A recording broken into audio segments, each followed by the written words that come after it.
Well, it looks like Europe has given the big middle finger to globalism. If this just happened in one country, it might be, sort of a one-off. If it happened in two countries, maybe you could say this is a coincidence. But the red wave of elections appears to have hit Europe, and we wanted to bring back in academic researcher Ralph Schoellhammer, who we talked about this just a few days ago before the elections. Were we going to see a massive red wave come to Europe? And Ralph is back with us today. Ralph, it looks like that has happened. Let me just go down the list here because, again, I think if this was just like a one or two countries, we could say maybe a coincidence. You have France trouncing Emmanuel Macron's party in France. We just got word, breaking news just a few minutes ago, Emmanuel Macron saying he is not going to resign.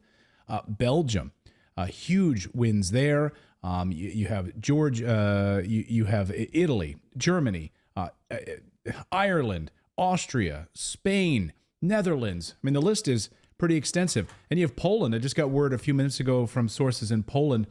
Unbelievable results there on the conservative side as well. So I think I think it's safe to say a red wave has struck Europe. No? I think you're right. I mean, I know we have to say this now because in the comments, people immediately say, in Europe, you don't call it a red wave, it's a blue wave because conservatives over here, I call it blue. But let's call it, I just try to preemptively, save people the effort then to once again correct the two of us in the comments. But I think in essence, you're absolutely right. This was quite remarkable. And if we would go, let's say, through the good, the bad, and the ugly, I think the very good is if you look at who voted or who shifted to the right. In many countries, I know the numbers for Germany, Austria, Sweden, and the Netherlands, it has been the young people. And I think we see a similar development in other countries as well. And that's very encouraging. And we see, I looked it up also in the United States, we see it across the Atlantic as well. Gen Z is becoming more conservative, and at least men. I think if you make a gender breakdown as well, this would be equally interesting. But overall, there's a shift in the younger generation because, of course, many of the policies that you and I have been talking for, well, over 3 years now, I think the younger generation starts to realize they will be in the receiving ends of the long-term consequences of all these policies, from mass migration, from inflation, from the new Green Deal, right? All these policies that on the long run have negative consequences. The young generation is going to feel them much, much harder than probably we do. What I call the little bit what I call the bad is, unfortunately, I would say that in some areas, the Europeans have lost the courage of their own convictions and have very often voted for what I call the lukewarm right, kind of the Merkel, von der Leyen, CDU, CSU in Germany, the same with the conservatives in Austria. So they are very often what I would call conservatives in name only. Now, it's better than voting for the Green Party, who really was trounced in all elections. But I think the real willingness to vote for a party that is kind of shifting the system, that is making true change, is still not where it's supposed to be. And that brings me directly to the ugly, which is that despite the successes you correctly mentioned, as it looks at the moment, until Macron pulls off a stunt in order to kind of increase his chances in the upcoming elections, I think that von der Leyen and all the rest of the Brussels bureaucracy will remain in power for the foreseeable future. So that is the ugly. That is truly the ugly. So, but I don't want to discourage this. I mean, this is a good, like an optimistic development. But let's put it this way: I call it a turning point where not yet everything has turned. Let's call it this, but it's definitely the beginning. So what was this a repudiation of? What did these voters say we've had enough of? Forgive the preposition at the end of a sentence here, but what did they say no to? We talked about the Green Party, and as you mentioned, the Green policies seem to have been one of the major drivers of this. No. Yes, I mean, we see one exception, by the way, are the Scandinavian countries where left-wing parties actually made significant gains. But you're absolutely correct. In continental, central, southern, western, eastern Europe, this was a repudiation of the Green parties, a repudiation of whatever the Green New Deal in its details would entail. I think it's a repudiation of the degrowth agenda, right? This idea that Europe can become a better place by being poorer, because ultimately that's the agenda of those who are currently in power, even though they don't say it openly. And people reject this. I think what we also see, especially with the younger generation, is, of course, they fear, justifiably so, they fear for their future. We talked about this previously. obviously, but I have to stress this enough. There are school districts in urban areas, but also increasingly in rural areas, where 50, 60, 70% of high schoolers don't speak the local language. There is an increase in crime. There's always this absurd contention. Well, but crime rates don't really reflect it. Yes, because people are so frustrated with the system. They say, if I report a crime, nobody's going to take care about it anyway. So they don't even report crimes anymore. But that does not mean that these crimes are not happening. It's even worse. You're both the victim of a crime and an incompetent state. And this is, I think, what people increasingly turn against. Mostly so in Germany, because the Germans under the current government has shown how incompetent they can be. But you see similar developments all over Europe. So it is a frustration with many bits and pieces to it. But as you correctly pointed out, it is the beginning of a revolution against a quote-unquote system. And we can then define in greater detail what we mean by that. Yeah, I'm encouraged by the younger generation. Anecdotally, I mean, you're hearing this from a lot of different families where their children, 12, 13 years old, come home from school and they're like, they make fun of like woke policies that they're hearing about in their schools. My son had to deal with an assembly where they got together and they heard a speaker come from some organization to explain the benefit of 15-minute cities. And he was sitting there, it's like, they don't know who his dad is back home talking to him about 15-minute cities. So he's sitting there looking around at his friends like, wait a minute, we're going to not have cars. We'll live in these smart cities. You're presenting it to us as this is the answer for the world. We won't drive anywhere. We'll live in this contained zone and you'll monitor everything we do with smart transactions. And that's the way they were presenting it to these kids. And these kids are sitting there saying, this doesn't sound right.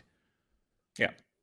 No, I think it's that. And another element is, don't forget, over the last 2 years, right, we were told by the mainstream media and by most of those in power, with a few exceptions, that territorial integrity of Ukraine is very important, that how wonderful it is to observe nationalism and patriotism in Ukraine. And I share that sentiment.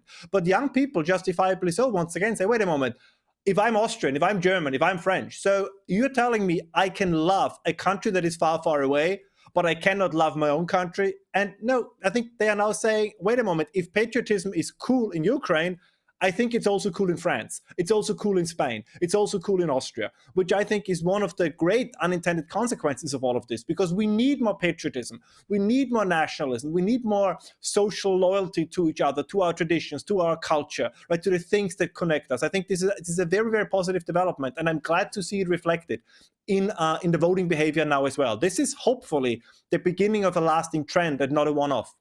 When you sat back and looked at the election results, were there a few big surprises that stood out to you, like wow moments for you? A little bit. I mean, one is that I personally, I hate to admit this, I was hoping for more of a wave than it ultimately became. I always say it was a shift, but it was not an earthquake as I was hoping for. For example, the Freedom Party, which is kind of the Austrian version of the Alternative for Germany, or Austria's Le Pen, if you want, they were predicted to get between 27 and 30% of the vote.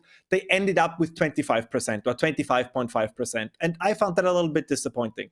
I think the AfD in Germany could have done better if they would not have almost self-destruct shortly before the election, which shows you, which is also, I think, equally important, that right-wing parties in Europe have, let's call it, different degrees of maturity. Le Pen, for example, and sometimes she gets criticized by this for non-French right-wingers, let's say, that she has also signed up to the globalist agenda, as did Meloni. And so I cut them some slack, because I think what they're doing, and maybe I'm wrong and too optimistic, but I think they are trying to play the long game. It is often forgotten that France, and Italy even more so, these are notoriously difficult countries to govern.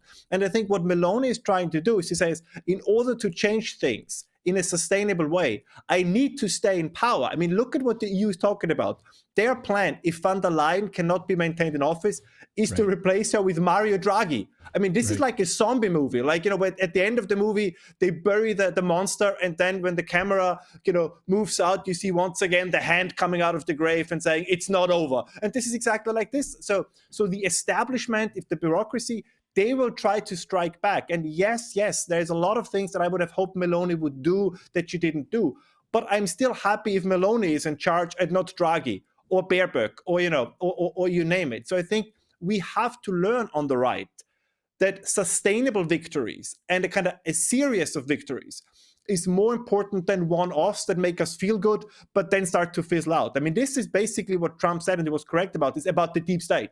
It's not enough to sometimes be the president. It's not enough to be sometimes in office. You need to create conditions where even if you lose office, your ideas, your vision of the future is still in power. And that's the last point. And that's a crucial thing about the Greens. Like, the Greens have been decimated, but they have not infiltrated, they have marinated, they have socialized an entire generation of students, of public servants, of institutions, that even if they would be gone from parliaments tomorrow, their ideas would still last, right? This is something, it's like it's like a cold, if you want, that gradually we have to get, we have to cure ourselves gradually off. And just winning the occasional election is not enough. We need to play the long game here. And I hope that this is what people like Meloni, what people like Le Pen are doing. And I think the AfD is, for example, not yet sure if they really want to be in government, or if they're enjoying to be the kind of raucous, provocative, polemic opposition party, if they enjoy this a little bit too much.